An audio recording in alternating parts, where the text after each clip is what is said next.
저희가 오늘 함께 나누게 되어질 말씀은 사무엘상 16장 14절에서 23절까지의 말씀입니다. 저희가 한 목소리로 같이 봉독하겠습니다. 여호와의 영이 사울에게서 떠나고 여호와께서 부리시는 악령이 그를 번뇌하게 한지라. 사울의 신하들이 그에게 이르되 보소서, 하나님께서 부리시는 악령이 왕을 번뇌하게 하온즉 원하건대 우리 주께서는 당신 앞에서 모시는 신하들에게 명령하여 수금을 잘 타는 사람을 구하게 하소서. 하나님께서 부리시는 악령이 왕에게 이를 때에 그가 손으로 타면 왕이 나으시리이다 하는지라.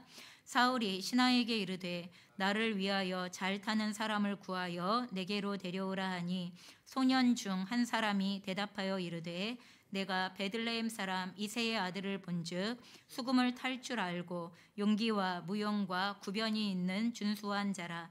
여호와께서 그와 함께 계시더이다 하더라. 사울이 이에 전령들을 이새에게 보내어 이르되 양치는 네 아들 다윗을 내게로 보내라 하매 이새가 떡과 한 가죽 부대의 포도주와 염소 새끼를 나귀에 실리고 그의 아들 다윗을 시켜 사울에게 보내니 다윗이 사울에게 이르러 그 앞에 모셔 서매 사울이 그를 크게 사랑하여 자기의 무기를 드는 자로 삼고 또 사울이 이새에게 사람을 보내어 이르되 원하건대 다윗을 내 앞에 모셔 서게 하라. 그가 내게 은총을 얻었느니라 하니라. 하나님께서 부리시는 악령이 사울에게 이를 때에 다윗이 수금을 들고 와서 손으로 탄즉 사울이 상쾌하여 낫고 악령이 그에게서 떠나더라. 아멘. 오늘 저희가 함께 일의 영성에 대하여서 말씀을 나누고자 합니다. 오전에 일과 직업에 대하여서 전반적인 기준들을 좀 살펴보았다면 이것이 현실 가운데에서 어떻게 구체적으로 드러나게 되어지는가에 관련되어진 영성의 부분들을 같이 이야기를 나누도록 하겠습니다. 여러분, 우리는 사울을 이스라엘의 초대 왕으로 기억합니다. 근데 우리에게 있어 기억되어지는 사울 왕은 뭘 그런 왕이 있어 이렇게 생각이 되어지는 부정적인 관점에서의 왕을 우리는 기억하고 있고, 그리고 또 그렇게 되면 안 돼 이런 차원에서의 사울의 모습을 기억하고 있습니다. 그런데 사울이 처음부터 그랬을까요? 한번 생각해 보셔야 됩니다. 사울은 처음부터 그랬던 사람이 아닙니다. 사울이 처음 성경에 등장할 때의 모습은 사실 굉장히 바람직한 모습으로 등장하게 되어집니다. 바람직한 모습이라는 건 왕이 되기에 굉장히 적절한 것처럼 보이는 외형적인 모습을 가지고 있었다는 여기에서부터 시작이 되어지죠. 그래서 엄청난 장신이었다고 성경에는 기록이 되어져 있습니다. 아직 넘겨주시지 않으셔야 하는 거가 맞습니다. 제가 알아서 넘기면서 가겠습니다. 네. 그래서 사울이 엄청난 장신에다가 그리고 사랑스럽고 겸손을 지닌 인물이었다고 그렇게 처음 사울이 등장할 때 이야기를 하고 있습니다. 자, 엄청난 장신이었다는 건 그냥 외형상으로 보면 누구나 알 수 있는 거니까, 그죠? 그러니까 기골이 장대했구나. 그리고 사람들이 봤을 때 왕이 될 만해라고 생각할 수 있는 어떠한 외모적인 측면들을 가지고 있었구나. 여러분, 이렇게 생각할 수 있었다는 것입니다. 하지만 겸손을 지닌 인물이었다라는 것은 그냥 외형적으로 볼 수 있는 그런 내용들은 아닐 수 있습니다. 사무엘이 이 사울을 왕으로 세우면서 했었던 말이 있습니다. 그게 사무엘상 10장 24절의 말씀인데요. 저희가 한 목소리로 같이 읽어보겠습니다. 10장 24절 시작. 사무엘이 모든 백성에게 이르되 너희는 여호와께서 택하신 자를 보느냐? 모든 백성 중에 짝할 리가 없느니라 하니 모든 백성이 왕의 만세를 외쳐 부르니라. 여러분, 많은 사람들이, 여러분 모두는 다는 아니었어요. 하지만 이스라엘의 다수의 사람들이 사울이 왕이 되어지는 것을, 왕으로 선택을 받은 것을 굉장히 기뻐하고 좋아했다는 이야기를 하고 있는 것입니다. 그리고 왕이 되어진 이후에 사울의 모습도 굉장히 바람직한 모습이었습니다. 첫 번째 왕이 되어졌지만 그 왕이 되어진 이후에 사울은 계속하여서 그가 하던 대로의 농부의 일을 감당하던 것들을 지속하게 되어집니다. 그래서 왕의 자리를 특권이라는 관점으로 받아들이기보다는 실제로 그 왕이라고 해서 노동에서 면제되어진다는 관점을 가지고 있지 않았습니다. 그의 일상의 삶들을 지속적으로 하나님 앞에 신실하게 감당을 하면서 그러면서도 왕으로서 해야 할 역할들에 대하여 배워가고 그리고 그 역할들을 수행하기 시작하는 이 과정들을 함께 거쳤다는 것입니다. 그리고 또한 그가 왕으로서 첫 번째 군사 활동을 했었을 때 그 군사 활동의 내용이 무엇이었냐 하면 외부의 적인 암몬으로부터 그 이스라엘의 땅이었던 길르앗 야베스를 구해내는 전쟁을 치르게 되어집니다. 그리고 이 전쟁을 치르는 과정이 굉장한 승리, 성공으로 끝나게 되어집니다. 그래서 암몬에 대하여서 승리하였고 그 다음에 쳐들어오는 블레셋 족속에 대하여서 승리하여서 블레셋이 패배하였고 이런 상황들이 일어나게 되어졌어요. 그래서 전쟁에서 승리하고 나자 이 사울을 추종했었던 백성들이 왕에게 무엇을 건의하기 시작했냐 하면 실제로 사울이 왕이 되어지는 것에 대하여 못마땅하게 여겼던 백성들을 처단합시다. 이런 입장들을 가지게 되어졌어요. 그러니까 이제 왕권을 견고하게 해야 한다는 이러한 명목이 있었겠지만 그래서 왕으로 뽑히는 과정 가운데에서 그것을 반대했거나 못마땅하게 여겼던 사람들을 다 쓸어버리고 죽여버렸으면 좋겠습니다. 이런 얘기를 했을 때 사울은 말도 안 된다고 이야기했습니다. 그건 마땅하지 않다고 이야기를 했고 그 사람들에 대하여서도 여전한 은혜와 그리고 여전한 관용으로 한 이스라엘 백성 공동체라는 관점 가운데에서 자기를 반대하거나 마땅히 여기지 않는 그들도 한 마음으로 품어내기 시작하는 이러한 모습들이 보이기 시작했다는 것입니다. 여러분 그렇기 때문에 그의 외형적인 모습뿐만 아니라 실제 내면적인 태도에 있어서도 겸손함이 있는 것처럼 보이는 이러한 내용들이 있었다는 것입니다. 그래서 밖에서 보는 것에 있어서나 행동으로 드러나는 것에 있어서 사람들로부터 정말 왕다워 라는 것에 대하여 인정을 받는 이런 과정으로 나아가게 되어졌습니다. 자, 그런 상황 가운데에서 지속적으로 하나님은 사울의 손을 들어주시기 시작했습니다. 어떤 적과 싸우든지 여러분 그들보다 우월했고 그리고 연승을 거두게 되어지죠. 여러분 그 내용이 사무엘상 14장 47절 아래에 있는 본문에 있습니다. 같이 읽어보겠습니다. 시작.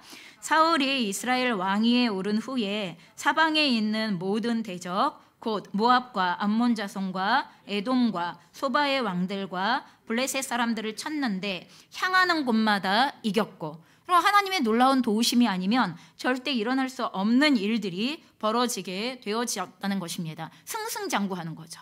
근데 여러분 이게 참 신기한 게 뭐냐면 사람을 알아가는 데에 어떤 분이 그러시더라고요. 아주 어려운 시기를 함께 견디는 것을 같이 겪어봐야 하고 그리고 가장 성공했을 때를 함께 겪어봐야 그 사람에 대하여서 알 수 있습니다 라고 이렇게 얘기하는 내용들을 듣게 되어집니다. 여러분 왜요? 여러분 가장 어려움이 닥쳐오기 시작하면 내면에 깔려 있었던 게 드러나기 시작하죠. 근데 가장 좋을 때를 지나가면 가장 좋고 성공적이고 그리고 모든 게 완벽한 것처럼 여겨지는 상황 속에서만 드러나는 또 다른 내면의 문제가 또 있다는 것을 이야기를 하는 거예요. 그래서 저희가 결혼 예식하면서 서약할 때 뭐라고 얘기해요? 건강할 때나 병약할 때나 슬플 때나 기쁠 때나 여러분 좋을 때나 싫을 때나 여러분 다 이게 완전히 저 상발되어지는 모든 과정들에 대해서 다 얘기하는 거잖아요. 가장 좋을 때도 가장 어려울 때도 이 모습들을 함께 지나가 보지 않으면 그 사람이 어떤 사람인지 알기가 굉장히 어렵다는 건데 여러분 사울이 다른 사람들로부터 어떤 반대가 있었을 때 그리고 다른 사람들의 견제가 있었을 때 이런 상황 속에서는 별 문제가 나타나지 않았었습니다. 그런데 언제부터 문제가 되어집니까? 하나님께서 그 사울을 왕으로 기름 부으시고 왕의 역할을 하게 하시는 모든 내용들에 대하여 승승장구하게 하실 때 이것을 다 온전하게 원했던 결과가 나타나게 하실 때 여러분 이럴 때 어떤 문제가 발생되어지기 시작합니까? 실제적으로 하나님께서 경고하시기 시작하는 상황들이 벌어지기 시작한다는 것입니다. 블레셋 족속과 아말렉 족속을 대파하는 사건 속에서 사울은 굉장한 카리스마를 보였습니다.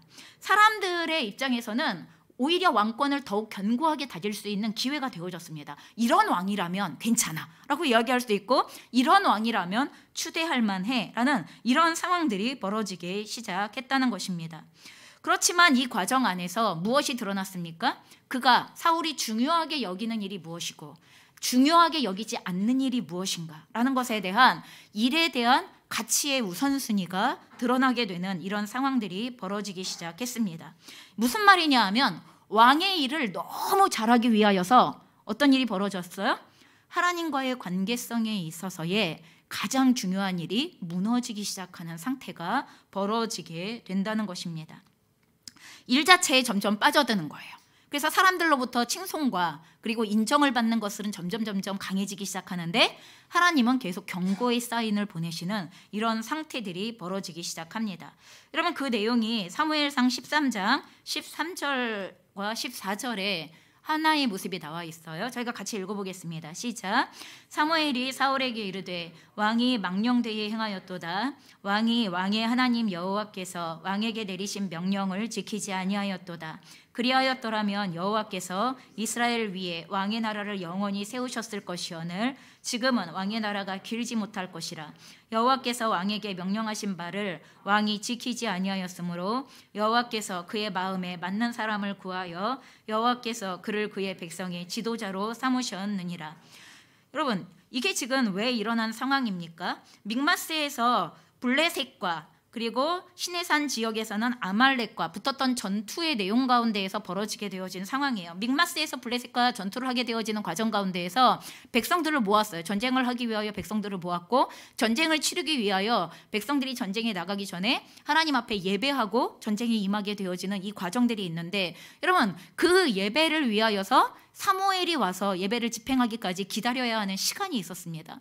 근데 사무엘이 그 시간에 임박하여서 이런 굉장히 늦게 도착을 하는 이런 상황들이 벌어지게 되어졌습니다.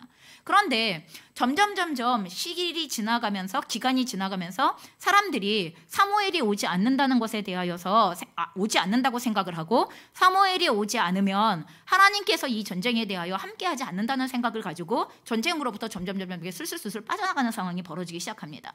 그러니까 사울의 마음이 너무 급했던 거예요. 사울의 마음이 급해서 뭐 해요? 사무엘이 와서 진행을 해야 할 예배를, 여러분, 그 제사를 누가 진행하기 시작했냐 하면 사울이 스스로 집행하기 시작하는 거예요. 해서 사람들의 마음은 묶어놨어요. 그런데 하나님 앞에서 하지 않아야 할, 하지 말아야 할, 자기가 위치가 아니거든요. 예배를 드리고 예배를 집행할 수 있는 그와 같은 제사장의 위치가 아님에도 불구하고 자신이 그 자리에 감히 나서게 되어진 거죠. 감히 그 역할로 나서게 되어진 거죠. 거룩하고 구별되어져야 할 그 자리를 감히 내가 집행할 수 있다고 생각하게 되는 이런 상황이 되어진 거예요. 뭐 한 거예요? 전쟁을 치르기 위하여서 예배를 수단으로 삼기 시작한 거예요.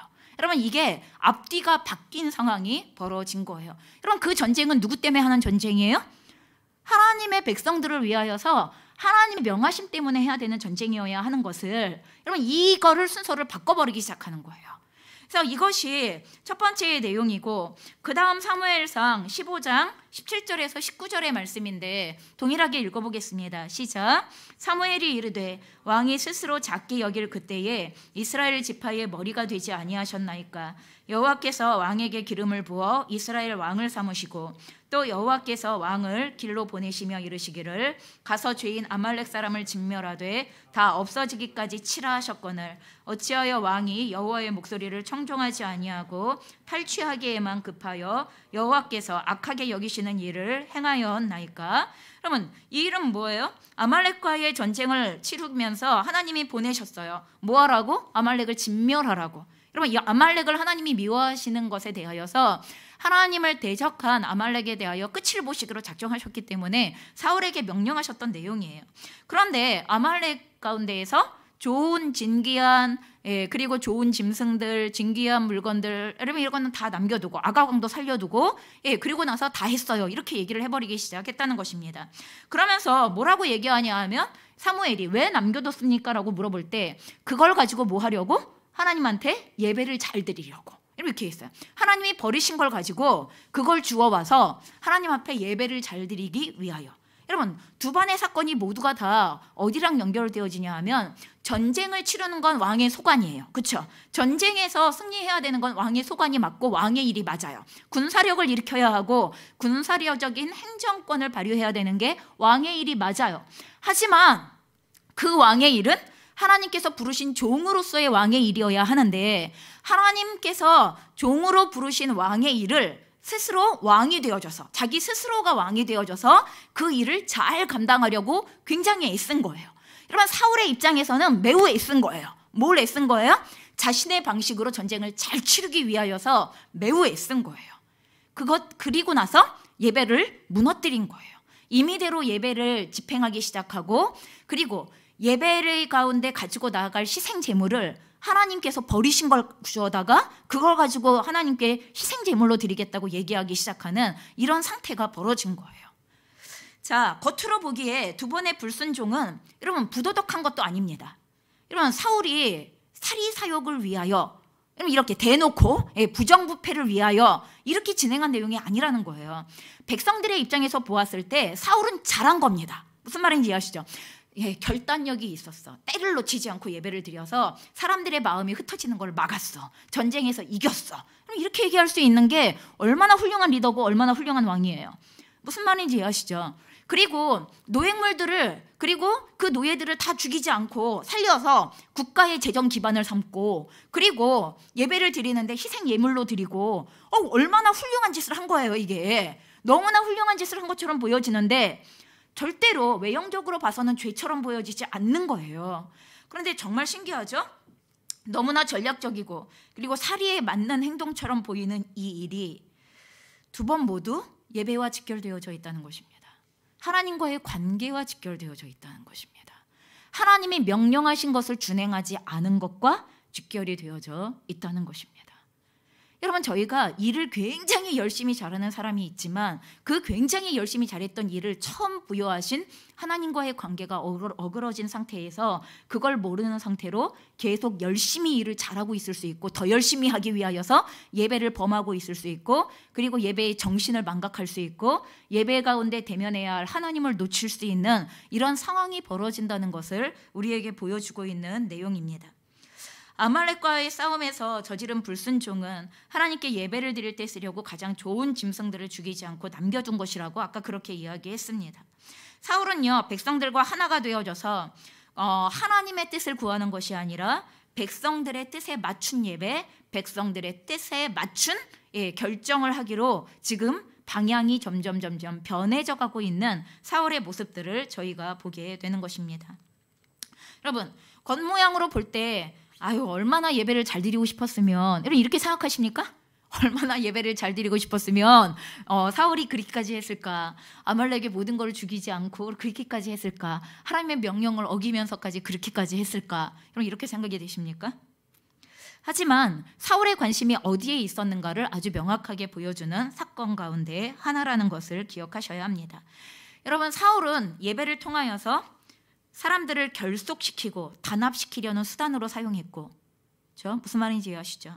또한 두 번째, 예배를 통하여서 그들의 비위를 맞추기 위하여서 사람들의 인정과 평가의 기준에 맞추어서 예배드리기 위한 방식을 선택했다는 것을 저희가 기억을 하셔야 합니다. 여러분, 이게 사람들 눈에 보기에는 너무나 좋은 모습일지 모르지만 하나님은 간과하지 않으십니다. 절대로 간과하지 않으십니다. 이런 관점이 그리고 그 포커스가 이미 빗나갔고 사울이 지금부터 어디를 향하여 달려가게 되어지는가를 하나님은 이미 벗어난 포커스에 대하여서 사무엘을 통하여 한번 경고하셨고, 그렇죠? 그 첫 번째 전쟁에서 그 전쟁을 예배를 임의적으로 주도했을 때 그때 이미 사무엘은 경고를 했습니다. 충분한 경고를 했음에도 불구하고 동일한 일이 반복되어지기 시작할 때 더 이상 그가 하나님의 왕이 아님을, 여러분 이스라엘 백성의 왕인데 하나님이 세우신 왕이 아닌 거예요. 처음에 세우실 때는 하나님의 기름 부으심을 가지고 하나님께서 세우신 왕이었는데, 그래서 하나님의 왕의 일을 감당하는 자였는데 어느 순간에 이스라엘의 왕이기는 하지만 하나님이 세우신 왕은 아닌 존재가 되어졌다는 것에 대하여 저희는 굉장히 주의를 기울여야 한다는 것입니다. 사울은 일을 잘하려고 노력했고 또 일을 잘하고 좋은 왕이 되어지는 방편으로 하나님을 끌어들이고 있는 것입니다. 어쩌면 우리가 예배를 드릴 때 우리도 그러고 있을지 모르겠습니다. 우리가 예배를 드리는 이유와 동기가 여러분 내가 원하는 그 어떤 것들을 얻어내기 위한 수단, 방식이 되어지고 있다면 그건 굉장히 우선순위가 뒤바뀐 일이라고 볼 수 있는 것입니다. 하나님은 결코 인간에 의하여서 여러분 이용당하는 분이 아니시라는 것을 기억하시면 좋겠습니다. 자, 사울은 하나님께 기름 부음을 받은 자로서 이를 통하여 무엇을 했었어야 하냐 하면 하나님의 주권을 드러내야 하는 것입니다. 왕의 일이건 양을 치는 일이건 간에 하나님이 어떤 일을 맡기실 때 우리를 그 자리에 세우실 때 하나님은 뭘 원하시는 것입니까? 나의 주권을 드러내라. 이걸 원하시는 것입니다. 어느 자리에 있더라도 내가 너를 세웠으니 나의 주권을 드러내라 라고 이렇게 하나님은 우리에게 말씀하시기 시작하는 것입니다. 여러분 그것도 다른 어떤 일도 아니고 이스라엘 가운데 가장 높은 자, 가장 강력한 영향력, 절대적인 영향력을 끼칠 수 있는 그 자리에 세워진 왕으로서의 사울이 했었어야 할 가장 중요한 일은 하나님이 누구이신지, 하나님이 어떤 분이신지, 하나님이 무엇을 원하시는지, 하나님이 이 나라를, 이 백성을 어떻게 다스리시기를 원하시는지 그걸 왕의 일을 가지고 드러냈었어야 한다는 것을 말씀해주고 있는 것입니다. 하지만 아까 보았던 그 사건들을 통하여서 사울은 그 순간부터 여러분 그 일에 대하여서 주권을 하나님께 넘겨드린 게 아니라 내 일이 되어졌습니다. 내가 잘해야 하는 일, 내가 성공해야 하는 일, 내가 완성해야 하는 일, 그리고 내가 그것을 통하여서 인정을 받아야 하는 일. 여러분 이렇게 전락되어져서 누구의 주권을 드러내는 것입니까? 자신의 주권을 드러내기 시작하는 방식이 사울이 변질되어진 왕의 일 가운데 나타나고 있는 내용입니다. 자, 그래서 저희가 추구해야 할 것은 여러분 일과 예배의 우선순위에 대하여서 여러분 그 우선순위의 기준들을 분명하게 하셔야 합니다. 하나님은 예배와 일이 일치되어지기를 원하십니다. 여러분 예배를 통하여서 어떻게 일해야 하는가에 대하여 하나님의 주권을 하나님께로부터 부여받기를 원하는 것이고 일의 방식 안에서 예배의 태도로서의 하나님의 주권이 흘러가게 하는 현실적인 일들을 하기를 원하시는 것이고 여러분 일과 예배는 분리되어질 수 있는 것이 아니라 이것은 하나의 영성 가운데 움직여야 하는 것이고 하나님의 주도권 가운데에서 움직여져야 하는 것이라는 걸 우리에게 말씀해 주시고 있는 것입니다. 자, 창세기 1장 1절부터 2장 2절까지 보면은요. 하나님이 맨 처음 창조의 세계를 만드시는 과정이 나옵니다. 근데 거기에 굉장히 중요한 원리를 우리에게 보여주시는데 여러분 그것은 무엇이냐 하면 하나님께서 엿새 동안 일하고 하루를 안식하셨습니다. 여러분 하나님에게 안식이 필요합니까? 하나님에겐 안식이 필요 없습니다. 솔직하게 이야기하여. 그런데 이 질서를 왜 주시는 것입니까? 여러분 그거는 사랑하는 인간을 위하여 주시는 것입니다. 일과 예배에 여러분 사이클을 이야기를 해주시는 거예요. 균형이 있어야 하는 사이클을 이야기해 주시는 것입니다. 피조세계 전체 가운데에 영성의 기본 틀을 제공해 주시기 시작하시면서 여러분 일을 하고 안식하고 또 안식하고 일을 하고의 이 사이클이 함께 돌아야 한다는 것에 대하여 말씀해 주시기 시작합니다. 예배의 정신이 일을 통하여 드러나야 하고 일 속에 드러난 하나님의 주권으로 인한 영광이 예배 가운데서 하나님께 다시 봉헌되어져야 하고 하는 여러분 이 사이클이 있어야 한다고 얘기를 하는 것이죠. 또한 창세기 이 이야기의 2장의 이야기를 보게 되어지면 하나님께서 남자와 여자를 동산에서 일할 일꾼들로 부르시는 것을 저희가 봅니다. 아까 오전에 저희가 계속 이 부분에 대하여서 언급을 했었습니다. 결국 하나님께서 남자와 여자를 동산에서 일할 일꾼들로 부르신 이 기사 속에서 우리에게 무엇을 말씀하시기 시작하는 거냐 하면 여러분 일은 영성 생활의 기본적인 환경이 되어진다는 것을 이야기하는 것입니다. 여러분 영성이 어디서 드러납니까? 영성이 어디서 드러날까요? 함께 음식을 먹을 때 드러나죠? 다른 사람을 사랑하고 배려함으로 조금 맛있는 것을 그분에게 양보하고 제가 조금 맛없는 부분을 먼저 먹는다든지 그러면 이런 게 영성에서 드러나는 거죠. 예, 청소를 해야 하는데 가장 하기 싫은 것을 내가 먼저 가서 하면서 다른 사람이 다른 일을 할 수 있도록 해준다든지 하는 이런 영성이 어디서 일의 현장 가운데에서 우리는 드러나게 되어지는 것입니다. 여러분 그렇기 때문에 일할 때 여러분 일의 자리에서 일의 환경 속에서 내가 하나님의 사람인지 아닌지 아니면 성숙한 자인지 아닌지 내가 얼마나 하나님과 연합되어져 있는지 아닌지 하는 이 모든 전반의 내용들이 어디를 통하여 여러분 그 일의 환경들을 통하여 일의 내용들을 통하여 이 영성이 흘러가게 되고 드러나게 된다는 것을 기억하셔야 합니다. 여러분 아담과 하와가 어디에서 순종하는 것입니까? 일하는 자리에서 순종하는 것입니다. 아담과 하와가 그들에게 부여되어진 통치하고 다스리는 그 영역 속에서 하나님과의 관계를 표현하고 드러내기 시작하는 것입니다. 그래서 영성 생활은 우리에게 일거리가 있고 또한 우리가 그 일에 착수할 때 그때 비로소 실천이 됩니다. 여러분 여기에서 아무리 많이 듣는다고 영성이 개발되지 않습니다. 여러분 여기서는 가이드를 제시하는 거예요. 그런데 이제 영성은 어디로 가야 돼요? 우리가 일해야 하는 자리로 들어가야 그 자리 안에서부터 실제로 우리의 영성이 다듬어지고 그리고 훈련되어질 수 있는 자리가 시작이 되어지는 것입니다. 현장이 없으면 영성은 개발되지 않습니다.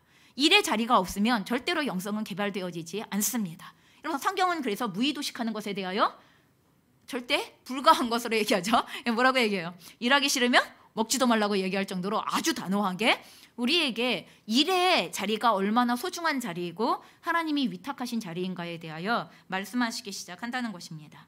자, 그래서 우리는 일을 할 때 아까 사울이 왕으로서의 일을 감당하기 위하여서 어떤 일이 먼저 벌어지냐 하면 하나님께서 사울에게 왕으로 기름 부으심을 허락하십니다. 여러분 구약에는 물론 이 기름 부으심이 몇 직업에 해당되어져서 몇 일에 해당되어져서만 기름 부음이 있지만 이 성령의 기름 부으심의 구체적인 의미는 우리를 일하는 자로 부르셔서 하나님의 일을 감당할 수 있게 하시는 여러분 사인이라는 것에 대하여서 저희가 기억하셔야 됩니다. 성령의 기름 부으심을 왜 구하시는 거예요? 여러분들은 하나님 저에게 성령의 충만함을 부어주시옵소서. 여러분 왜 구하시는 거예요? 뭐 때문에 성령의 충만함을 구하시는 거예요? 그거 팔아먹을 수 있는 거예요? 아니잖아요. 여러분 그거 어디다 써먹으시려고요? 어디다가? 성령의 충만함을 도대체 왜 구하시는 거예요? 왜요? 여러분 우리가 살아가는 그 삶의 영역 가운데에 하나님의 뜻이 이루어질 수 있게 가장 구체적으로 이루어질 수 있도록 도와주십시오. 임재하여 주십시오. 이끌어 주십시오. 그러면 이것이 우리가 성령의 임재를 구하는 가장 강력한 이유잖아요. 하나님의 백성답게 살 수 있는 은혜를 하나님 그 힘을 우리에게 부어주십시오. 성령 안에서. 이런 이 문제가 되는 거예요. 그래서 우리는 일할 때 성령의 기름 부음을 통하여 하나님의 일에 함께 참여하는 자가 된다는 것을 하나님의 부르심에 응답하여 그 일에 참여함을 통하여 하나님의 일에 같이 참여하는 자가 되어진다는 것을 기억하셔야 합니다. 하나님이 그러셨던 것처럼 예수님 역시도 마찬가지입니다. 예수님께서 나사렛 회당에서 이제 사역을 시작하시고자 하셨을 때 여러분 그럴 때 누가복음 4장 18절에 이야기합니다. 주의 영이 내게 내리셨다. 나에게 기름을 부으셨다. 라고 이렇게 언급하면서 이사야서의 말씀이 예수님의 사명으로 이제부터 시작되어질 사역의 내용으로 구체적으로 언급이 되시는 과정이죠. 결국 성경에서 기름 부음을 받는다는 것은요. 하나님으로부터 할 일을 받는다는 의미입니다. 여러분 우리가 거듭난 그리스도인입니까? 성령이 우리 안에 함께 거하십니까? 여러분 성령 받은 그리스도인이십니까? 그러면 우리는 일하도록 부름을 받았다는 것을 함께 인정하셔야 되는 것입니다. 하나님의 일에 함께 참여하도록 우리가 그렇게 부름을 받았다는 것을 인정하셔야 하는 것입니다. 성령의 기름 부으심을 우리에게 부어주신다는 것 하나님이 이렇게 말씀하시는 것입니다. 해야 할 일이 있다. 네가 감당해야 할 일이 있다. 내가 그것을 너에게 맡기겠다. 그리고 내가 너와 함께하니 너는 그것을 할 수 있다. 여러분 이렇게 우리에게 말씀해 주시는 것입니다.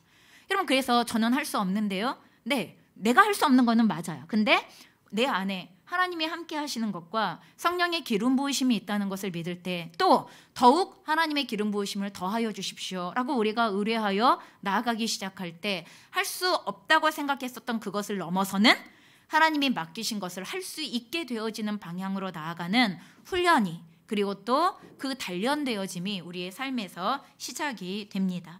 그래서 기름 부음은 성령의 기름 부음은 우리의 일을 하나님의 일과 연결시켜주는 놀라운 은혜의 연결고리가 된다는 것을 기억하셨으면 좋겠습니다.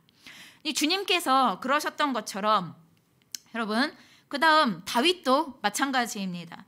다윗이요. 저희가 오늘 보았던 본문 앞장에 뭐가 있냐 하면 다윗이 왕으로 앞부분에 다윗이 왕으로 기름 부음을 받게 되어지는 장면이 매우 간단하게 나옵니다.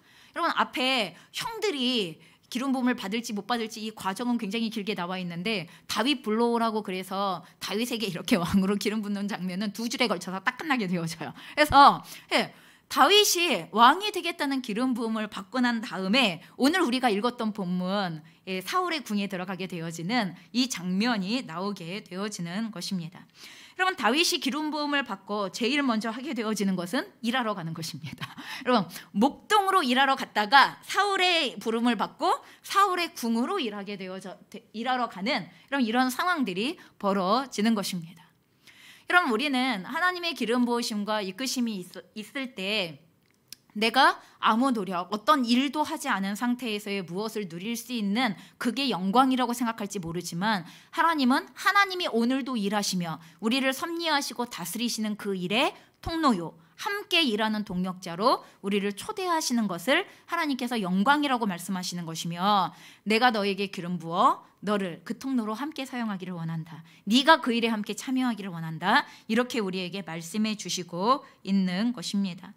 그래서 사무엘상 16장 21절에 다윗이 사울에게 이르러 그 앞에 모셔섬에 사울이 그를 크게 사랑하여 자기의 무기 드는 사람으로 삼았다라고 이렇게 언급하고 있습니다.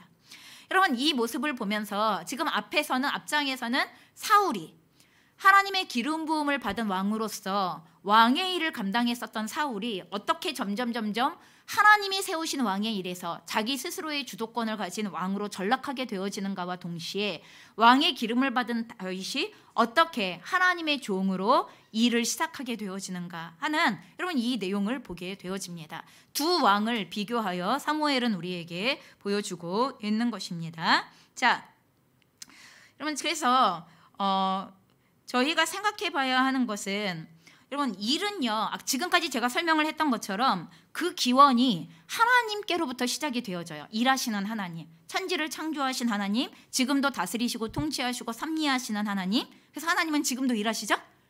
여러분 하나님이 지금 놀고 이렇게 가만히 이렇게 팔짱 끼고 계시다고 생각하시는 분 아무도 없으시죠? 신령이 아니에요. 하나님은 산신령도 아니고 이게 무슨 이렇게 정령들 뭐 이런 거 아니에요. 이렇게 노래 부르고 날아다니는 이런 정령들 이런 거 아니에요. 자, 우리가 가지고 있는 신관 속에 그리스 신화와 그리고 또한 잘못되어져 있는 모든 샤머니즘과 그리고 또한 우리가 그 산신령 같은 이런 개념의 신관과 이런 것들을 다 치우셔야 돼요. 다 치우시고 하나님은 오늘도 굉장히 열심히 성실하게 일을 하시는 하나님이시라는 걸 저희가 기억하셔야 합니다. 자, 그래서 일의 기원이 하나님으로부터 시작이 되어지기 때문에 여러분 인간이 일에 같이 참여하기 시작하면서 유혹에 빠질 수 있습니다. 어떤 유혹에 빠질 수 있냐 하면 내가 하나님이 되었다고 착각하는 여러분 일을 잘하면 잘할수록 내가 하나님같이 되었다라고 생각하는 이런 착각이 부여되어질 수 있는 자리가 일의 자리라는 것을 기억하셔야 됩니다. 여러분 혹시 일을 잘해보신 분들은 한 번 이상 경험해 보셨을 거예요. 일을 잘하면 잘할수록 어떤 마음이 들기 시작해요? 내가 굉장히 괜찮은 사람같이 느껴지기 시작하고 그렇지 않으세요? 내가 쓸모있는 사람처럼 여겨지기 시작하고 또 다른 사람들이 거기에 거들어서 어머 너 너무 잘하는 것 같아 이렇게 한마디를 해주면 마치 내가 진짜 그런 것처럼 우쭐해지기 시작하면서 아니 하나님이 아닌 거를 잘 알고 있는데도 마치 하나님이 된 것 같은 기분과 그러한 그 우월함에 빠지기 시작하는 이런 모습들이 나타나기 시작합니다. 그래서 이 일이라는 장 자체가 너무나 쉽게 하나님처럼 될 수 있는 장이 된다는 거예요. 사람들이 왜 그렇게 성공을 향하여 집착하여 나가겠어요? 왜 그렇게 일의 성공에 집착하면서 거기로부터 벗어나지 못하는 삶을 살겠어요? 왜요? 거기에서 누리는 쾌락이 있기 때문에 그래요. 하나님처럼 그걸 꼭 우리가 생각하는 하나님이 아니라 하더라도 그 어떤 신과 비교해도 내가 뒤질 게 뭐가 있어라고 생각되어지는 이런 그 쾌락적인 요소들이 그 안에 함께 발견이 되어지기 때문에 일을 잘하면 잘할수록 우리는 내가 마치 하나님의 주도권을 행사할 수 있는 것처럼 이렇게 생각하는 유혹에 너무나 쉽게 빠질 수 있다는 것을 기억하셔야 합니다.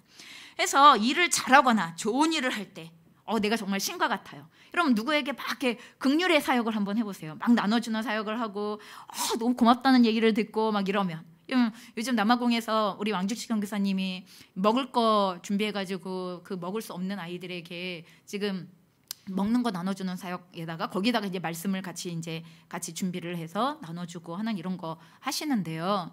여러분 아무것도 먹을 것이 없는 그 사람들에게 여러분 그 먹을 거 50인분, 150인분 이런 걸 챙겨가지고 가서 나눠주고 그 사람들이 환호하기 시작할 때 여러분 그 기쁨을 어떻게 감출 수 있겠냐고요. 오죽하면 예수님께서 5,000명 먹이시고 났더니 야 당신이 우리 왕 됐으면 좋겠다고 우리 왕 삼자고 그럼 이러고 달려드는 판국인데 거기서 어떻게 우쭐해지지 않을 수 있겠냐는 거예요. 그래서 우리는 좋은 일을 할 때 그리고 좋은 일을 잘할 때 그러면 그럴수록 지금 주도권을 내가 바꾸고 있는 것이 아닌가 하는 이 부분에 있어서 깨어 근신이 필요하다는 것을 기억하셔야 합니다. 여러분 찬양 인도자들이 앞에서 찬양을 인도하는데 막 사람들이 막 은혜를 받으면서 하나님 앞에 임재 가운데 들어가면서 막 그러면 누가 한 것 같아요? 꼭 내가 한 것 같죠? 이 찬양 인도자들이 갖고 있는 착각 중에 하나예요. 성령의 임재가 있는 건데 마치 내가 성령의 임재를 불러온 것처럼 여러분 이렇게 착각하기 시작을 하면서 얼마나 많은 사역의 경험이 부족하고 미성숙한 찬양 인도자들이 스스로가 신이 된 것 같은 이와 같은 우쭐함에 그 사람들이 망가져가는 그 찬양 인도자들이 망가져가고 예배 인도자들이 망가져가는 모습이 얼마나 정말 급락하게 되어지는지 몰라요. 그래서 급기야 우리가 우리의 자신을 신이라고까지 생각하게 되거나 더 이상 하나님의 지도가 필요 없이 나 그 일 너무 잘해 이렇게 되는 거예요. 나 예배 너무 잘 인도해. 나 그 일 너무 잘해. 막 이렇게 생각하기 시작하면 나 타고났나 봐. 막 이런 생각 드는 거 있죠. 나 막 타고났나 봐. 누가 안 가르쳐줬는데 나 왜 이렇게 잘할까? 막 이러면서 하나님의 은혜는 이제 온데간데 없고 그의 도우심은 온데간데 없고 그의 우리를 통하여 일하시기를 원하셨던 그분의 본래의 목적은 온데간데 없고 이런 과정들이 나타날 수 있는 것입니다. 그래서 생각하셔야 돼요. 사울은 좋은 일을 하는 와중에 죄를 지은 겁니다. 왕으로서의 왕다운 일을 하면서 죄를 짓고 있는 것입니다. 아까 제가 그랬잖아요. 백성들은 환호한다고. 그렇게 일하면 백성들은 환호하게 돼 있다고. 그러나 하나님은 내 영광을 보이지 않았고 내 길을 보이지 않았고 나를 그들에게 보이지 않았고 내 거룩함을 보이지 않았고 하나님께서는 계속하여 그 벗어난 핀트들을 경고하시기 시작한다고 말씀하는 것입니다. 사울은 하나님이 맡기신 일을 수행하는 와중에 하나님께서의 기름 부음을 받은 왕의 신분으로부터 몰락하게 되어진 상황이라는 것입니다. 그래서 일이 잘 되면 잘 될수록 스스로를 돌아보셔야 돼요. 지금 내 힘의 근원은 어디인가? 내 일이 잘 되는 그 잘 되는 일의 근원은 어디인가?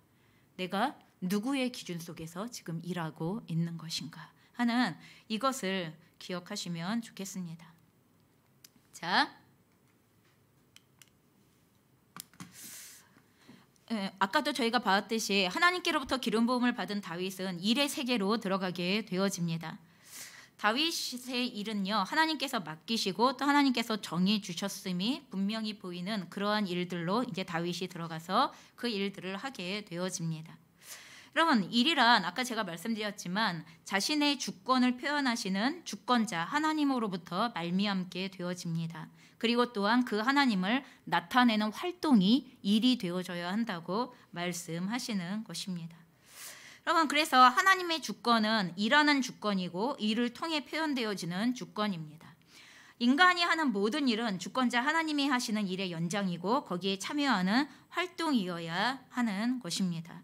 그렇기 때문에 거룩한 소명으로서의 일을 회복하는 것은 우리 그리스도인들에게 맡겨진 주된 임무입니다. 이런 관점에서 모든 그리스도인의 직업은 거룩한 직분에 해당되어지는 것이고, 아까 사울은 그냥 위치 자체가 왕으로서의 왕의 일이었지만, 여러분, 모든 그리스도인은 왕이신 하나님을 대행하는 일하는 자로서의 왕의 일을 감당하는 자들이라는 것을 기억하셔야 합니다. 그래서 모든 그리스도인들이 행하는 일은 왕의 일, 왕업이 되어진다고 이렇게 이야기할 수 있는 것입니다. 내 일을 하는 것인지 왕이신 하나님의 일을 하는 것인지 우리는 어느 기준 가운데 있는 것인지 보셔야 합니다.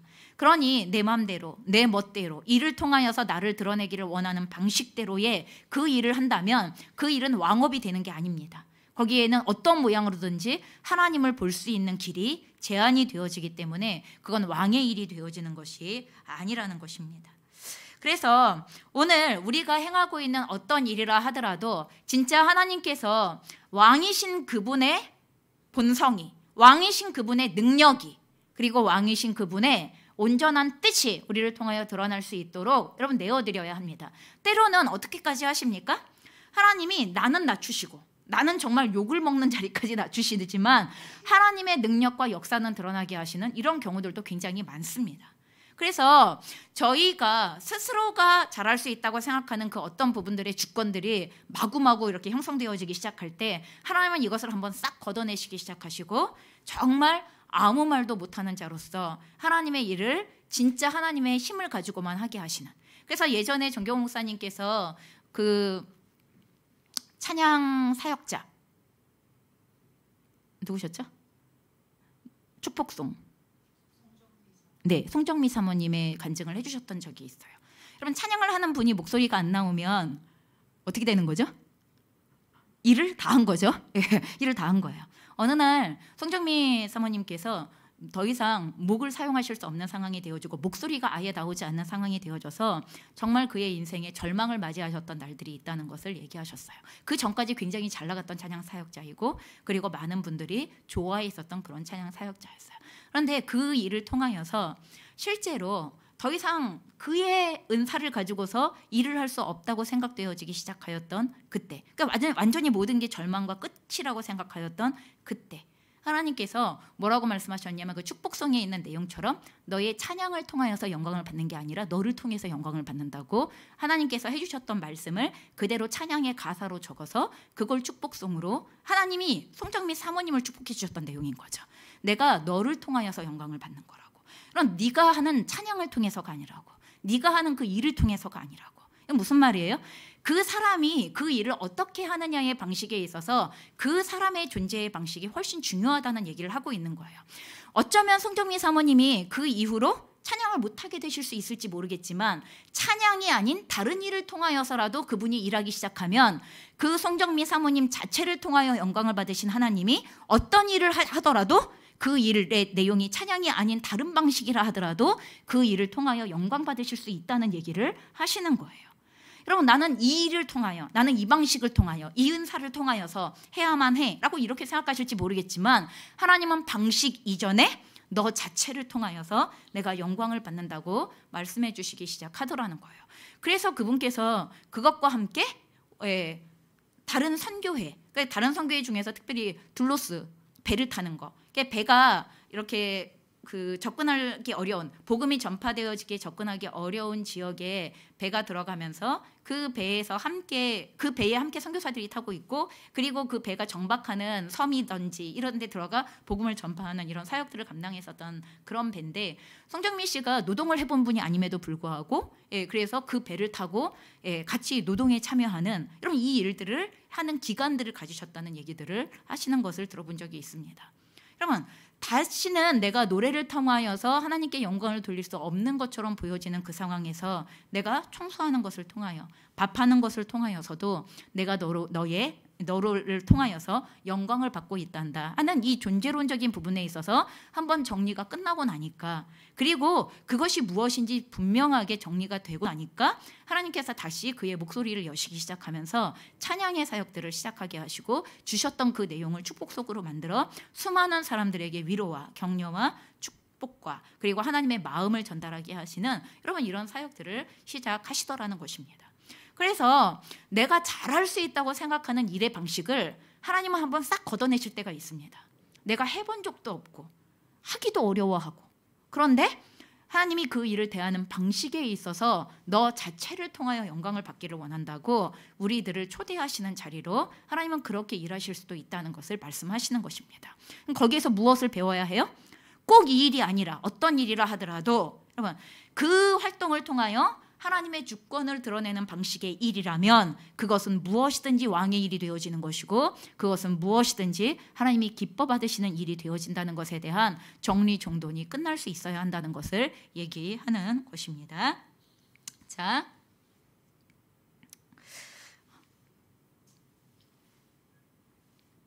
아까 저희가 다윗에 대하여서 이야기하던 거를 마저 좀 해보도록 하겠습니다. 다윗이 기름 부음을 받고 나서 가장 먼저 한 게 일하러 가는 것이었다고 제가 말씀드렸습니다. 다윗은요 실제로 왕의 기름 부음을 받고 나서 20여 년 동안 사실은 이스라엘의 왕으로 인정받지 못했습니다. 사울은 기름 부음을 받고 곧바로 왕의 일을 시작했지만 다윗은 그러지 않았습니다.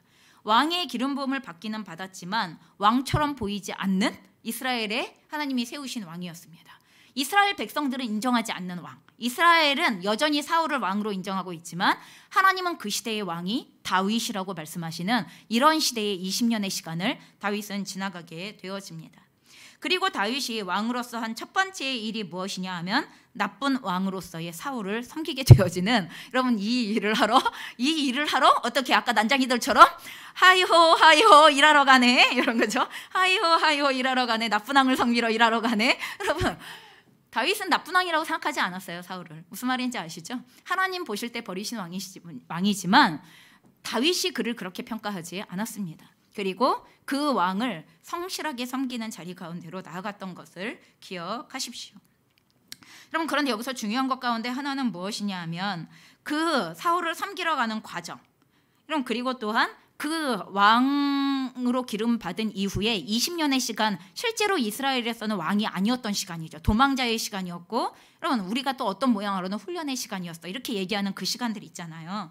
근데 여러분 이 시간에 대하여서 다윗은 한 번도 스스로가 자기 자신에 대하여서 내가 지금은 왕이 되려고 훈련을 받고 있는 거야, 이런 차원으로 해석하지 않았다는 것입니다.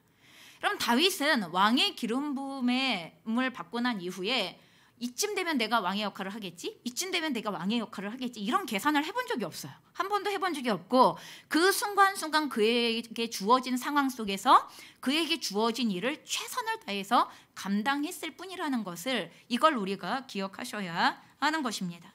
다윗에게는 사울의 종으로서 섬겼던 그 시간들, 사울의 종으로서 섬겼던 그 섬김의 내용들이 단순하게 난 지금 왕의 훈련을 받고 있는 거야, 나는 지금 왕도 수업을 받고 있는 거야, 이렇게 말하지 않았다는 것입니다.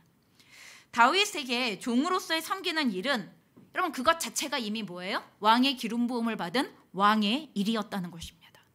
종으로 섬기고 있는 그 순간에 이미 나는 왕으로서, 이미 하나님의 기름 부음을 받은 왕으로서 내가 여기에서 왕으로 섬길 수 있는 일이 사울왕을 섬기는 거고, 내가 여기에서 섬길 수 있는 일이 도망자인 400명을 돌보는 거고, 내가 여기에서 섬길 수 있는 일이 그 맡겨주신 그 일에 군대 장관으로서의 그 일을 감당하는 거고 하는 이 각각의 맡기시는 일들에 대하여 언제나 왕의 기름 부음을 받은 자로서의 최대한의 왕의 일을 하고 있었다는 것을, 여러분 이것을 우리가 기억하셔야 합니다. 우리는 오늘의 시간이 훈련이라고 생각하면 어떤 생각을 갖게 되시는지 아십니까? 여기는 어쨌든 지나가는 시간, 아니면 여기는 잘하면 좋게 끝날 수 있는 시간, 잘 못하면 잘 못하는 것으로 끝날 수 있는 시간, 이렇게 생각하지만 다윗은 그것을 지나가는 시간이라고 생각하지 않는다는 것입니다. 그게 마지막 날이고 그게 나에게 주어진 마지막 임무인 것처럼, 마지막으로 주어진 일인 것처럼 여러분 이 일을 대면하는 방식으로 그날의 왕의 일을 감당하고 있는 다윗이라는 것을 기억하시면 좋겠습니다. 여러분 우리가 훈련의 관점을 갖는 거 분명히 필요합니다. 하지만 훈련의 관점이 오늘 나에게 주어지는 일을 과정으로서 대충 해치워도 된다는 이런 얘기를 하는 게 절대로 아닙니다. 여기에서 했던 그대로가 하나님께서 어디에 세우시든지 동일한 방식의 원리로 적용되어진다는 것에 대하여서 이걸 기억하셔야 하고, 여기서 왕의 역할을 할 줄 아는 사람은 저기서도 왕의 역할을 할 줄 아는 것이 되는 것입니다. 그래서 전에 제가 어떤 분들에게는 말씀드렸지만 신수민 전사님께서 재정훈련을 받으실 때 봉투분류법 사용하실 때, 그래서 봉투분류법 사용하시면서 자녀 양육비, 주거비, 난방비, 교통비, 교육비, 훈련비 이거 다 나누셨을 거 아니에요. 그렇게 나누어서 했을 때 들어오는 수입의 한계가 있기 때문에 이 각각의 영역을 프로테이지로 나눴지만 절대적으로 필요한 그 재정의 양에 비하면 턱도 없이 부족한 금액들이죠.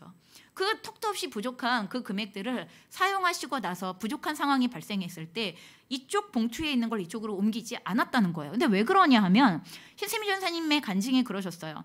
그 재정 관리를 할 때 하나님께서 내가 너를 왕으로 훈련시켰다고 말씀하신다는 거예요. 내가 너를 지금 왕으로 훈련시키고 너를 왕으로 세울 때 너는 이 나라 이 시군의 재정을 빼서 저 시군에다가 땜빵하고 저 시군의 저 도의 재정을 빼서 이 도에다가 땜빵하고 너는 그렇게 할 거냐고. 너는 지금 이 봉투가 봉투 하나 건너가는 거라고 생각하는지 모르겠지만 이 봉투가 실제적으로 한 나라의 전체의 재정권이라고 생각을 해보라고 하면서 지금 너는 이 훈련을 받을 때 왕으로 훈련을 받으라고, 재정에 있어서 왕으로 훈련을 받으라고 그렇게 얘기하셨다는 거예요. 그렇기 때문에 한 번도 봉투 안에서 목차를 옮겨본 적이 없고 부족하면 부족한 대로 자족하든지 기도해서 응답을 받든지 둘 중에 하나를 해야만 하는, 그리고 그 과정들을 몸에 단련을 해야만 하는, 여러분 이 과정들을 거치셨다는 거예요. 여러분 이게 재정의 사용의 관리에 있어서만 그렇습니까? 아닙니다. 모든 영역에 있어서 동일하다는 것입니다. 다윗이 사울의 종으로 섬길 때 내가 언젠가는 왕이 될 건데 내가 사울의 종으로 섬기는 것도 좋은 경험이 되겠지, 여러분 이러고 했다는 거 아니라는 것입니다. 그거 아니고 오늘 여기서 사울을 섬기는 게 나에게 부여되어진 임무이고 왕의 일이야 라는 관점으로 이것을 대면해야 한다는 것을 이야기하는 것입니다. 자, 그래서 왕으로서의 다윗은 종으로서의 섬김이 단순히 왕으로서의 통치를 위한 왕도 수업에서 멈추지 않았습니다. 그 자체가 이미 왕으로 통치하는 일이었다는 것을 이야기합니다. 그는 종인 동시에 종의 역할로서 종의 일을 하는 왕이었다는 것을, 여러분 그것을 기억하셔야 합니다. 사울의 궁정에서 다윗은 왕을 섬기는 왕이었습니다. 여러분 이게 우리의 몸에 배어지기 시작할 때 어떤 일을 맡기더라도 여러분 이게 마음에 이 오락가락하고 업다운이 일어나는 거가 되어지지 않습니다. 여러분 일을 하다 보면 어느 위치 가운데 올라가기도 하고 그리고 또한 그렇지 않게 되어지는 상황이 벌어지기도 하죠. 여러분 높은 자리면 좋은 자리이고 그리고 아래에서 섬기는 자리면 나쁜 자리인 것입니까? 여러분 우리를 필요에 따라 하나님께서 어디에서 어떤 모양으로 섬기게 하시는가에 따라 우리는 그것을 감당할 수 있는 준비가 되어져 있어야 하고 태도가 되어져 있어야 하는 게 이게 매우 중요하다는 것을 기억하시면 좋을 것 같습니다. 자, 일에는요 두 가지의 요소가 있습니다. 모든 일의 두 가지의 요소는 지금 다윗의 모습에서 보았던 것처럼 섬김과 통치라는 이 두 가지의 요소가 하나로 결합이 되어져 있습니다. 여러분 통치는 아까 얘기했죠. 하나님께서 이 창조의 세계를 만드시고 그리고 다스리게 하자. 그들로 다스리게 하자. 하나님께서 만드신 인간들로 하여금 다스리게 하자. 이게 통치의 영역입니다. 그래서 모든 일은 이 통치의 영역의 요소들을 가지고 있습니다. 어떤 일에서도 하나님께서 우리를 통하여 이 영역을 다스리게 하신다라는 이 기준을 붙잡지 않고는 우리가 올바른 통치적 관점으로 이 일을 대할 수 없기 때문입니다. 그런데 통치는 우리가 하는 일의 내용이 되어지지만 그 일을 하는 구체적인 방식은 섬김이어야 한다고 이렇게 우리에게 말씀하시기 시작합니다. 여러분 지도자는 군림하는 것입니까? 섬기는 것입니까? 여러분 지도자는 높은 위치에서 섬기는 것입니다. 왕은 왕의 위치에서 섬겨야 하는 것입니다. 대통령은 대통령의 위치에서 섬겨야 하는 것입니다. 통치의 권한이 많은 것을 갖고 있어도 그 많은 권력을 가지고 있는 것으로 섬겨야 하는 것입니다. 하나님께서 우리에게 주시는 모든 통치의 권력 그리고 우리에게 허락하시는 권한, 이 모든 것은 섬기라고 주시는 것임에 대하여 누구도 이것을 자기의 임의대로 주관하기 위하여, 임의대로 주장하기 위하여 사용하는 것이라고 이렇게 생각하시면 안 된다는 것입니다. 그래서 모든 선한 일은요 진정으로 하나님의 주권적인 통치가 드러나는 구체적인 표현의 내용이 되어질 수 있어야 합니다. 그리고 하나님의 통치와 주권을 가장 바르게 행사할 수 있는 길이 바로 섬김이어야 합니다. 통치라와 섬김이라는 말이 그게 어떻게 조화를 이루어? 우리는 이렇게 생각할지 모르겠지만 반대말 아니야? 이렇게 생각할 수 있을지 모르겠지만 두 개는 너무나 동전의 양면과도 같은 한 쌍의 내용이라는 것을 기억하셔야만 하는 것입니다. 그래서 저희 안에 통치하되 섬김이 아니라 군림하고자 하는 마음을 조금이라도 가지고 있으면 섬김의 자리를 요청받을 때 못 견딥니다. 미치겠습니다. 내가 왜 그런 것까지 해야 돼? 내가 왜 그렇게까지 해야 돼? 이런 마음들을 가지고 힘들어하는 모습들을 자주 보게 되어집니다. 하지만 권위가 있으면 있을수록 권위를 그만큼 주신 권위를 다 사용해서 잘 섬기는 사람은 여러분, 권위가 적어지더라도 적은 권위 안에서 잘 섬기는 것을 굉장히 잘하십니다. 여러분, 이게 어느 쪽으로든지 여러분들은 이것이 조율이 가능할 수 있도록, 어느 쪽으로든지 원활하게 이루어질 수 있도록 우리가 준비해야 할 필요를 느끼고 훈련을 해야 한다는 것입니다. 자, 아까 사울이 좋은 일을 하다가 타락했다고 얘기했습니다. 좋은 일을 하다가 몰락했다고 제가 그렇게 말씀드렸습니다. 다른 말로 하면 좋은 일을 맡았다는 게 곧 좋은 일을 하게 된다는 뜻은 아니라는 것입니다. 그럼 대통령의 자리가 얼마나 귀한 자리입니까? 그런데 역대 대통령들이 지금 다 어디가 계십니까? 안타깝게도 가시지 않으셔야 하는 곳에 가 계시죠. 지금 이런 상황이면 이번 대통령도 임기가 끝나면 어떻게 될지 장담을 할 수 없는 이런 상황이 될 것 같습니다. 이런 상황이라면. 여러분, 대통령의 일은 좋은 일입니다. 그렇죠? 그런데 좋은 일을 맡았다고 좋은 일을 할 수 있는 것입니까? 그거 아니라는 것입니다. 아까 사울이 왕의 일을 맡지만 왕의 일을 여러분 좋은 일로 할지 자기의 주도권을 주장하기 위한 일로 할지 이게 달라지게 되어지는 것처럼, 그래서 좋은 일의 기준이 그 사람이 하는 모든 일을 좋게 만들지는 않는다는 것을 기억하셔야 됩니다. 그렇기 때문에 우리가 맡은 옳은 역할이 우리가 옳다는 것을 보장해 주지 못한다는 걸 기억하셔야 되고, 우리의 일이나 지위가 의롭다고 하여서 우리 자체가 의로운 것은 아니라는 것에 대하여서도 인정하셔야 합니다. 사울이나 다윗 모두가 다 하나님의 영의 기름 부음에 의하여서 그의 정체성이 부여받았습니다. 왕이라고, 이스라엘의 왕이라고 정체성을 부여받게 됩니다. 그럼에도 둘 다 좋은 일, 그리고 나서 두 사람 다 좋은 일을 맡았죠. 그렇지만 좋은 일을 맡았다는 게 좋은 일을 만들어내는 그 결과까지 만들어내지는 못했다는 것을 우리는 사울을 통하여서 보았습니다. 동일합니다. 직업 역시도 마찬가지입니다. 직업은 중요하고 그리고 일은 굉장히 중요한 것입니다. 하지만 이 세상에 일 자체만으로 하나님의 목적을 완벽하게 이루는 경우는 하나도 없습니다. 여러분, 그 일을 어떠한 마인드로 어떠한 방식으로 여러분 할 것이냐에 따라 그 일은 굉장히 좋은 일이었는데 좋은 결과를 맺을 수도 있고, 그러지 않고 탐욕대로 사용되어지는 탐욕의 결과로 전락되어질 수도 있다는 것을 기억하셔야 합니다. 모든 그리스도인들은 소명을 따라서 살아가는 삶의 열쇠, 다시 말하여서 하나님의 부르심을 받고 성령의 기름 부음을 받아 살아가는 삶의 열쇠가 어디 있냐 하면 어떤 직업이나 일을 맡았느냐가 아니라 어떤 환경에 있든지 우리가 그 일을 왕업으로, 왕의 일에 함께 동참하여 왕의 일이 우리를 통하여 흘러가는 왕의 일로 이 일을 대면하고 진행할 수 있느냐의 여부에 따라 그 일은 좋은 일이 되어줄 수 있다는 것을, 이것을 잃어버리지 않으셔야 한다는 것입니다. 저는 우리가 살아가고 있는 많은 삶의 영역 가운데 어떠한 위치 가운데 있으면 그 사람이 굉장히 좋은 사람일 거라고 착각하는 위선과 그리고 위장이 가능한 시대 가운데 살고 있다는 것을 잘 압니다. 여러분, 그래서 저희가 이 땅 가운데에서 특별히 그리스도인들이 분별해야 할 수많은 분별 중에 가장 중요한 분별이 무엇이 있냐 하면 지도자를 분별해야 하는 문제가 있어요. 여러분, 목사님이면 다 좋은 것입니까? 여러분, 목사님이면 다 선하신 분이십니까? 그럼 그렇지 않다는 게 이게 성경의 가르침이잖아요. 양의 탈을 쓰고 노략질하는 이리와 같다고도 얘기하는 이런 분들이 있을 수 있다는 것에 대하여서 이야기하는 것입니다. 그런데 그 사람이 목사의 직임을 가지고 있기 때문에 그 사람은 기본적으로 위장이 되는 게 있습니다.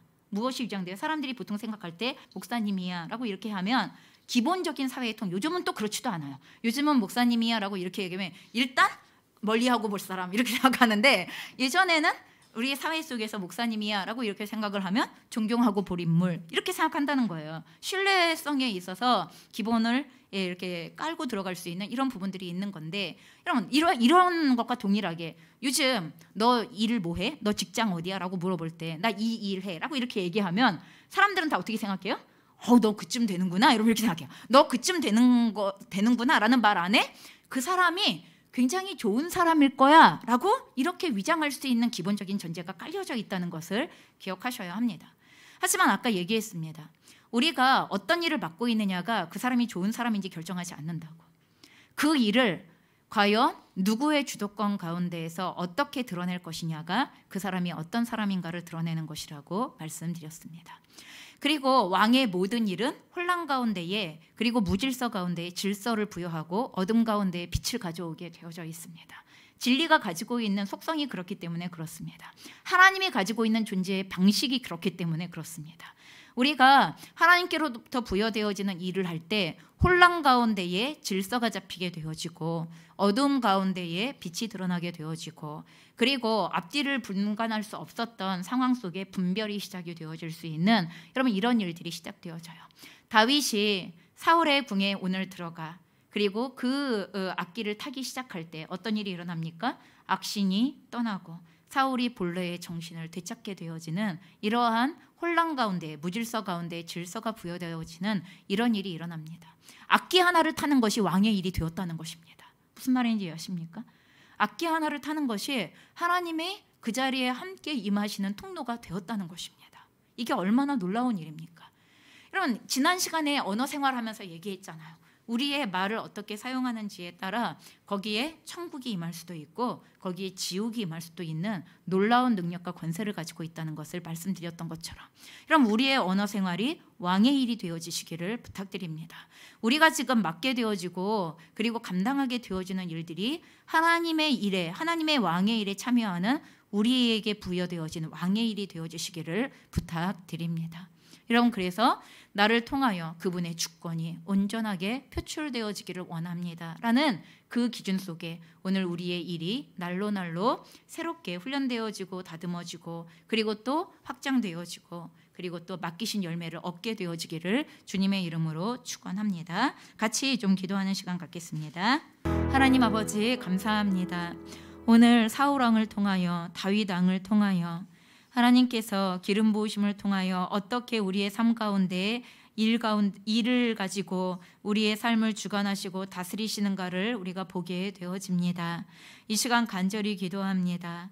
오늘 다윗을 통하여 보여주셨던 것처럼 왕의 기름 부음을 받은 우리들 하나님 성령의 기름 부으심 가운데에 새롭게 되어진 저희들의 모든 삶 가운데 주시는 영역 그리고 그 일의 내용들을 대면할 때 하나님 어찌하든지 하나님의 마음이 흘러가며 하나님의 계획이 흘러가고 하나님의 목적이 이루어지고 또 하나님의 존재의 방식이 드러나게 되어지는 놀라운 생명의 역사가 흘러가는 하나님 그와 같은 통로가 되도록 우리의 일의 영역들을 꽉 붙들어 주시고 마음껏 사용하여 주시옵소서.